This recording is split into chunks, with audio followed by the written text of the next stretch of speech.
Bom, pessoal, a ideia é a gente falar um pouco e rapidamente sobre essa proposta de versão brasileira do contrato de SAFE, tá? É um contrato chamado Mais, é uma iniciativa do pessoal da OAB do Rio de Janeiro. Primeiro, a gente deixa registrado, claro, né, a nossa felicitação da oportunidade que a gente tem de fazer os comentários em cima dessa minuta, né? Toda iniciativa voltada a aprimorar o ecossistema de startups é muito bem-vinda.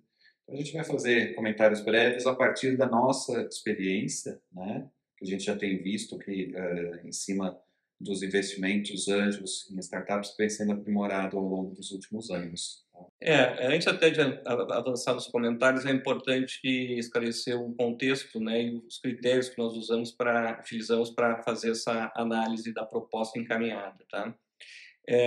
Nós somos advogados preponderantemente de investidores anjos, em associações de investidores anjos, então a nossa análise foi preponderantemente à luz dos direitos do investidor anjo, tá?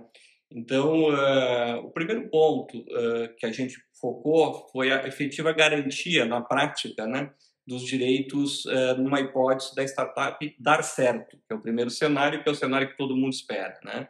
Até que ponto se garante ao investidor anjo, com esta proposta encaminhada, os direitos que ele vai ter caso tudo dê certo. Há outro cenário que nós também analisamos e cogitamos é se tudo der errado e a startup quebrar ou não der certo, né? Nós também analisamos essa situação, sobretudo para aquelas hipóteses que têm de desconsideração da personalidade jurídica, que eventualmente pode acontecer, né, em que o sócio responde pela dívida da empresa. É uma preocupação grande do investidor antes que ele não seja contaminado no seu patrimônio pessoal, ou seja, ele está disposto a arriscar o dinheiro que ele colocou no negócio, mas não o seu patrimônio pessoal. Então, esse é um ponto relevante que nós analisamos também. E o outro ponto ainda sobre o aspecto do investidor anjo é o monitoramento, ainda que mínimo, né, limitado, que ele quer ter sobre a operação, né, porque ele quer saber se o dinheiro que ele colocou lá está sendo aplicado, né, devidamente de acordo com o que foi informado para ele. Então, por exemplo, um direito que garante isso é o direito à informação, né? Então, esse é um ponto também, um aspecto que a gente analisou se a minuta está atendendo essa, a garantir esses direitos. E também se fez uma análise, aí uma questão mais de forma do que de conteúdo, para ver se a minuta tem uma dimensão reduzida, né? Porque hoje uma das problemas que se enfrentam, um desafio que se tem é reduzir o tamanho do contrato, do instrumento de investimento, né? Então, ver se realmente essa minuta está reduzida e não está muito complexa demais, que também é uma outra questão reiteradamente levantada, né, pelos investidores antes e pelas startups também, que o contrato às vezes é extenso e complexo. Bom, tendo em mente esses critérios, nós fizemos uma análise e já no primeiro momento nós deparamos com uma questão que nos preocupou um pouco, que é o próprio modelo de contrato, natureza jurídica, usando uma palavra do juridiquês, né, que é o contrato é um instrumento, é denominado um instrumento preliminar para aumento de capital. A questão preliminar nos preocupa um pouco, porque o contrato preliminar, enquanto preliminar, ele é um contrato para garantir que futuramente se assine um contrato definitivo que contém aqueles direitos que estão no contrato preliminar. E essa natureza de contrato preliminar, ao nosso ver, ela prejudica a executibilidade desse contrato na hipótese de uma violação ao contrato da outra parte.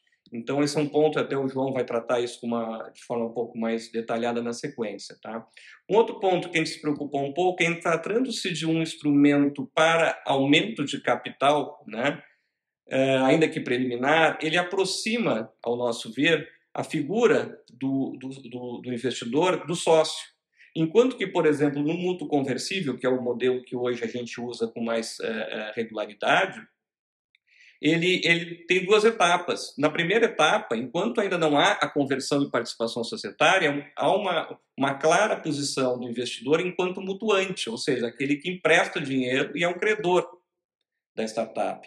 Né? Então, em hipótese, por exemplo, de consideração da personalidade jurídica, ele é um credor, enquanto que depois é que ele vai virar sócio. Neste modelo nos preocupou um pouco essa questão, então, de aproximar um pouco do investidor anjo da figura de sócio desde o início, desde o primeiro momento, ainda que numa condição de contrato preliminar.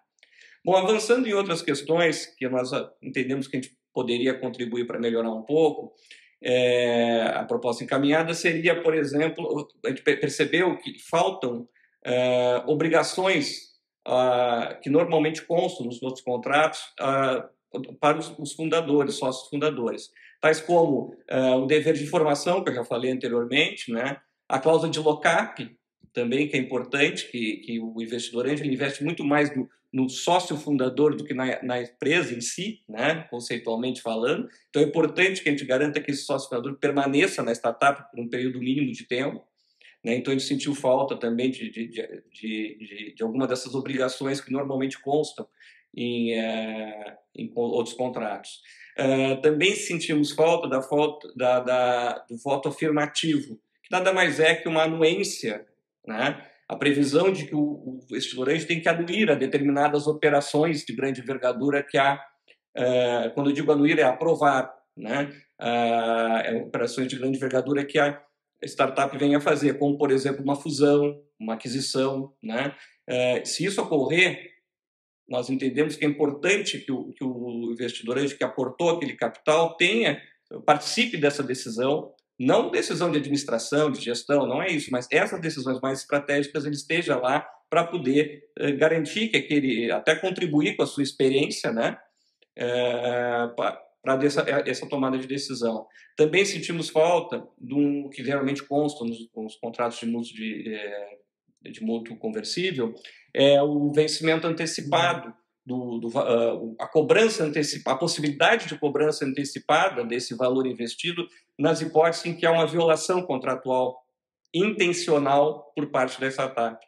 Né? Supondo que se dê uma destinação ao recurso, uma destinação indevida aos recursos aportados, normalmente nos mútuos conversíveis há a possibilidade do investidor cobrar antecipadamente de volta, né, como credor, este valor.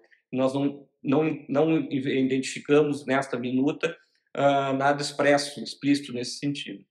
E também sentimos falta de alguns direitos, a proteção de alguns direitos que são recorrentes, né, de estarem explicitados nas minutas de mútuo conversível, como, por exemplo, o tag-along, né, ou o direito de ter uma procuração em causa própria, para que o próprio investidor possa adotar algumas medidas, mesmo que a startup não o faça, né, que o fundador não faça. E também cláusula de antidiluição, a proteção contra burnout, enfim, eu não vou detalhar muito aqui, mas são algumas dessas, que isso tudo é muito fácil de se arrumar, né, essa questão de incluir na minuta essas questões. João, acho que agora você pode dar continuidade nas outras questões, né? Tá bom, perfeito. Bom, então, além desses comentários que o Marcelo fez, mais em comparação ao contrato de mútuo conversível, queria falar um pouquinho sobre o modelo mais em si, tá? Então, o modelo está bem estruturado, a estrutura ali é bem lógica, né? Agora, se a gente considera que a inspiração foi o modelo SAFE da Y Combinator, é importante a gente comparar uma que é das principais cláusulas, né, para o investidor anjo, que é a cláusula de conversão, né? O que acontece? No modelo da Y Combinator, eu tenho um percentual de conversão ou definido por um valuation cap, ou então por um valuation da próxima rodada, né, mas com um desconto. E esse modelo mais não tem esse desconto. Seria importante constar esse desconto, porque isso seria um prêmio para o investidor anjo que ajudou, né, a startup numa fase ainda mais inicial. Ajudou o que a gente costuma falar de atravessar o Vale da Morte, né? Então, o desconto seria um aspecto relevante que a gente não encontra nesse modelo mais, né? A outra questão é a seguinte, o valuation que vai ser utilizado para o investidor é o da próxima rodada, mas diferentemente do que a gente costuma recomendar, esse modelo não tem valores mínimos, né, de valuation, nem de aporte na startup. Isso pode fazer com que o investidor, aí, no limite, crie uma rodada fake e acabe prejudicando os investidores. Então, acho que é um aspecto importante a ser considerado. Um outro elemento importante é o seguinte: startup precisa de agilidade, tem que ter velocidade, né? Então, na medida que a gente está tratando de um pré-contrato, né, muito possivelmente a discussão judicial que poderia acontecer em torno desse contrato vai levar muito tempo, né? Sobretudo porque a gente está falando aí de uma ação de conhecimento, de demonstração de prejuízos, perdas e danos que têm que ser provados, né? E pode ser que a startup já tenha sido vendida, não dado certo, enfim, até o judiciário ter tempo de amadurecer essas discussões todas, né? Por fim, é o seguinte, a gente fez uma comparação em termos de forma mesmo, né, do instrumento, tamanho, extensão, ele está bem estruturado, como eu já disse, a gente sentiu falta desses aspectos, né, mas o que acontece é que ele não necessariamente ele tem uma complexidade muito menor do que a do mútuo conversível, né, então, enfim, seriam instrumentos aí parecidos, né, e eu acho que seria importante a gente eventualmente ponderar, né, sobre a reinclusão de alguns temas, né, que já vêm sendo trabalhados ali no modelo de contrato de mútuo, né.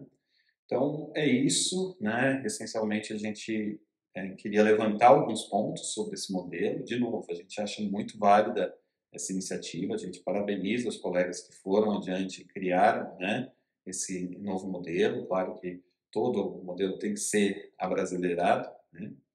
Então, é uma iniciativa muito válida e a gente espera contribuir com o debate, fica à disposição tanto para os comentários que a gente vai fazer de uma forma escrita, né, como está previsto, e também para dialogar com os colegas, enfim. E é isso. Muito obrigado, gente. Obrigado.